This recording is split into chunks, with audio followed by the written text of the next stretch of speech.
Hi mga ka-bears! New day, new life niya naman sa vlog natin. So for today's video, samahan nyo na naman ako sa panibagong araw as an OFW dito sa bansang Bahrain. But before that, ipapakita ko muna sa inyo yung mga product na ginagamit ko ngayon sa pisngi ko. Yung sinabi ko sa last video ko na ipapakita ko na nagpa-lighten at nagpawala ng breakouts ko. I'm just using this one for 3 weeks na. Talagang sobrang umepekto siya sa mukha ko. So sabi ko ito tuloy-tuloy ko to. So for the sunscreen naman, I'm using the Nivea Sun SPF 50 siya. Kasi sobrang init dito sa Bahrain. So naghahanap talaga ako ng SPF 50 pagdating sa sunscreen. Yung first cream pala na ginamit ko is Hokkaido Fresh Eggs Moto Brand Egg Collagen Whitening Serum po siya. Thai product po siya. So, ito po yung ginagamit ko every morning. So, fast forward na nga tayo mga bears. Nandito na nga ako sa shop. Inopen ko lang po yung lights.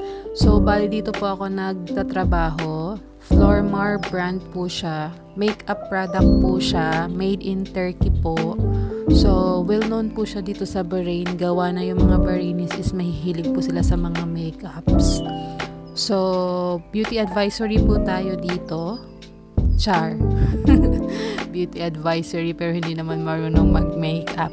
So pagkatapos po nun, pinakita ko lang sa inyo yung shop namin. Pagkatapos is binilang ko na po yun. Yun mostly po yun yung ginagawa ko every morning. Binibilang ko po yung cash na nasa counter. Pagkatapos po nun is linis-linis lang po ng konti. Yan lang po usually yung work namin everyday. Linis-linis lang kasi syempre medyo dusty nga. Kasi nga mainit dito tapos minsan yung sunstorm ba. So black din kasi yung concept ng shop namin. Yan, linis-linis lang tayo. Pasensya na kayo finorward ko na yan kasi nga yan lang yung ginagawa natin everyday. Ulit-ulit na naman yung routine natin everyday. So, pagkatapos ng linis, ayan, nag-check na ako ng mga kailangan na wala kami, na kailangan i-order sa namin, sa stock room.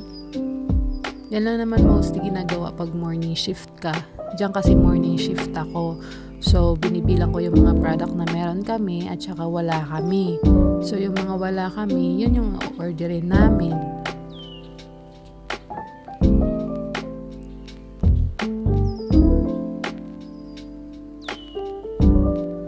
Pagkatapos maglinis at mag-check ng mga product, ayan, tayo-tayo na lang tayo, mag-aantay tayo ng customer.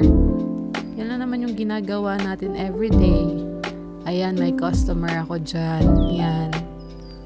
Mostly yung mga customer namin, Bahrainis, Saudian, Kuwaitis, mga ganun. Mahihilig kasi sila sa makeup dito sa Bahrain.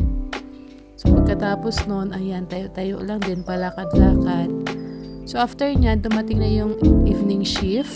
Ayan, nag-break na ako. Yan yung break time food ko. McDonald's, burger, chicken finger, tsaka fries. May drinks na din. So, kain tayo dyan, guys.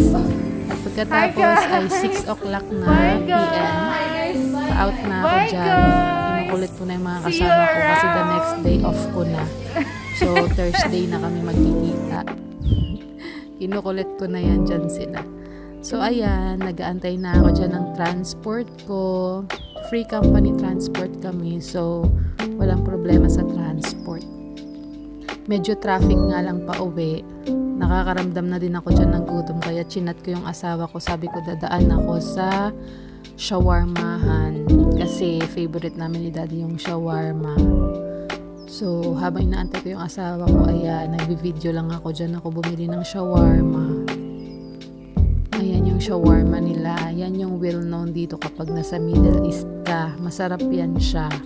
So, ayan lang mga bears for today's video. See you on my next vlog. Thank you!